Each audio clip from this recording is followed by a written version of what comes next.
Okay, let's dive into this. Today, we're unpacking a moment in time where the tectonic plates of world history literally cracked and shifted. We're looking at the Battle of al-Qadisiyyah, which went down around 636 CE. Now, this isn't just some dry story about two armies clashing in the desert. It's a cinematic, apocalyptic showdown that brought one of the world's oldest, most entrenched superpowers to its knees, and it fundamentally redrew the entire map of the Middle East. If you want to understand the origins of the geopolitical and cultural landscape of the modern Near East, you absolutely have to understand this battle.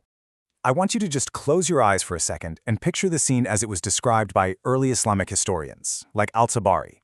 The dust rose like a living wall across the plain. Two worlds stood face to face across a field that would decide the fate of civilizations. Out there on the Mesopotamian plains, right near the Euphrates River, two radically different armies were staring each other down. And this wasn't just some minor border skirmish either. This was an absolute head-on collision of worldviews, of military doctrines, and of imperial ambitions. The stakes literally could not have been higher. Section 1. Empires on the brink. Let's look at the pre-battle context.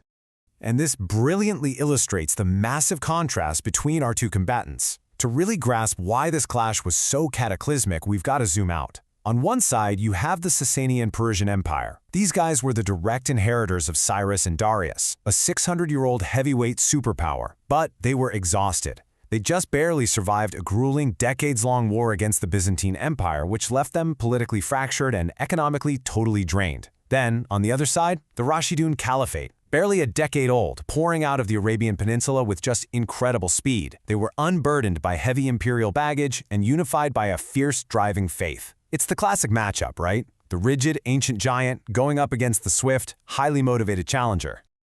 So, by late autumn of 636 CE, these two massive forces converged near al-Qadisiyyah, and for months it was just this incredibly tense standoff. Diplomatic envoys are riding back and forth. There's one famous account where the Sasanian king, Yazdegerd III, actually tried to insult an Arab envoy named Asim ibn Amr. How? By having a literal basket of earth placed on his head, basically calling his people poor and pathetic. But Asim? He completely flipped the script. He rode back to his camp, dumped the dirt, and declared it a profound omen. He told his men the Persians had just literally handed over the soil of their own country. What was meant as a humiliation was embraced as a prophecy of inevitable victory. Section 2. Commanders and their armies. Now, what's really interesting about this historical event is that we have to actively separate legend from modern military logistics. Early Islamic historians, like al-Baladuri, recorded Sasanian numbers at well over 100,000, which, is a classic way to emphasize the heroism of the victors. But modern military historians, they look at the logistics of a war-exhausted empire and estimate a much tighter fight. The Sasanians likely fielded somewhere around 30 to 50,000 men, going up against 20 to 30,000 Arabs. So it was definitely still an uphill battle for the Rashidun forces, but they weren't exactly drowning in an impossible sea of enemies. As for the leadership, the Sasanian forces were commanded by Rostam Farrukhzad, their supreme commander, or Spahbed. He was leading a highly professionalized force centered around elite, heavy cavalry known as cataphracts. We're talking men and horses completely covered in chainmail and heavy scale armor.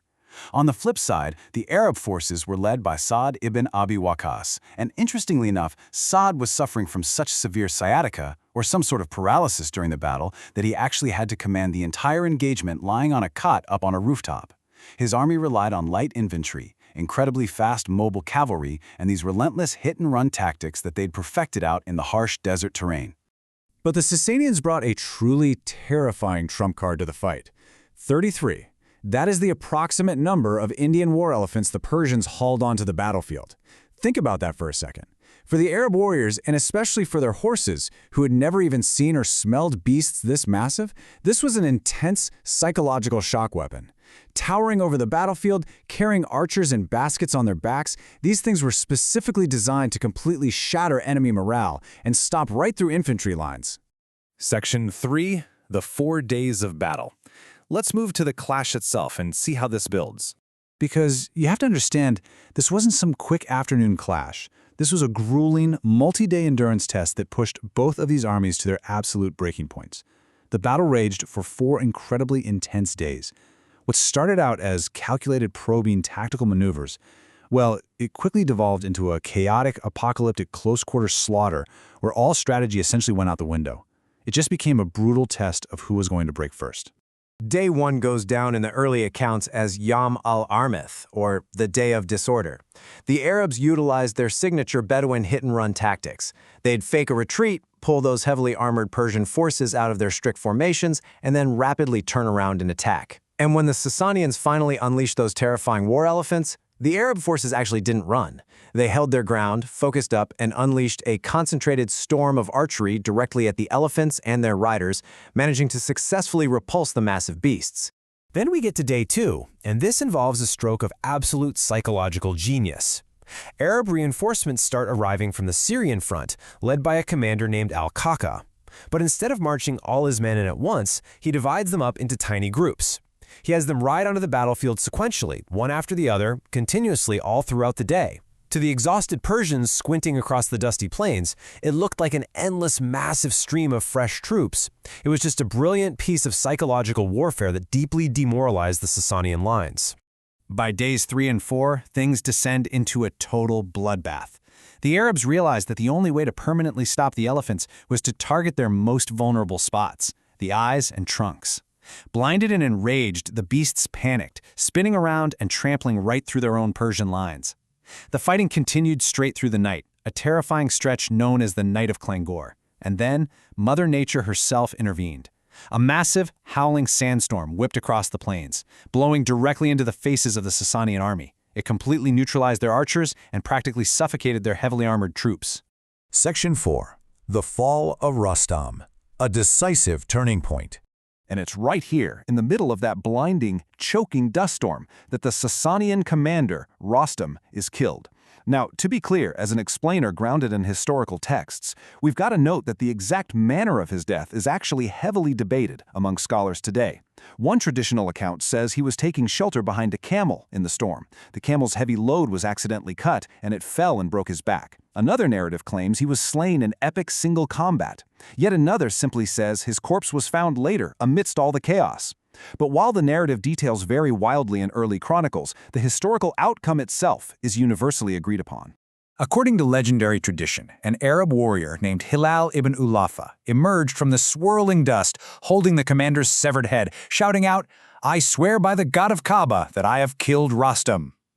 Whether that's literal fact or embellished storytelling, it perfectly captures the catastrophic psychological blow that was dealt to the Persian army at that exact second. So the crucial point here is how military structure ultimately dictates survival. The Sasanian army was built on a very rigid, aristocratic, feudal hierarchy. The men were intensely loyal to their specific nobles, and those nobles were loyal only to the spa bed. The moment Rostam fell, that entire centralized chain of command shattered like glass. Without him, there was no backup plan. There was no flexible mid-level leadership to step up and rally the troops. The massive Persian army simply dissolved into a chaotic rout, fleeing frantically toward the river. Section 5. Aftermath and Historical Legacy. A completely realigned world. The dust finally settles, the battle is over. But the true magnitude of what happened at al-Qadisiyyah was only just beginning to unfold. The human cost was staggering. Historians estimate that somewhere between 20 and 30,000 Sasanian soldiers died over those 4 days. For an empire that was already totally drained of manpower, this wasn't just a defeat, it was a demographic and military decapitation. The very backbone of Sasanian resistance in Mesopotamia was completely, irreparably broken. And what follows is this crazy, rapid domino effect. Because the Persian field army was destroyed, the road to the Sasanian capital of Ctesiphon was left virtually undefended. The Arabs quickly swept in and captured the jewel of the empire. From there, it was a systemic, structural collapse. The king fled, imperial authority just evaporated into thin air, and a 600-year-old superpower practically vanished from the map, completely realigning the geopolitics of the entire Near East. Honestly, the legacy of this single battle is almost impossible to overstate. It permanently ended the bipolar world order, where Rome and Persia basically divided up the Middle East. It opened up the Iranian plateau to the rapid expansion of Islam, which fundamentally altered the religious and cultural trajectory of Persia forever. It shifted global trade networks away from Byzantine intermediaries and directly into Arab control. You literally cannot understand the medieval or even the modern Middle East without understanding the ripple effects of this one massive clash. Which leaves us with a pretty fascinating question to ponder. When you look back at the Battle of al-Qadisiyyah, what truly decided the fate of these civilizations? Was it the failure of rigid, heavy armor against fast, mobile tactics? Was it the sheer dumb luck of a blinding sandstorm? Or was it the unyielding, driving morale of a new belief system slamming into an exhausted empire? It's wild to think about how technology, environment, and human willpower intersect to literally change the world. Thank you for joining me on this explainer, and keep exploring.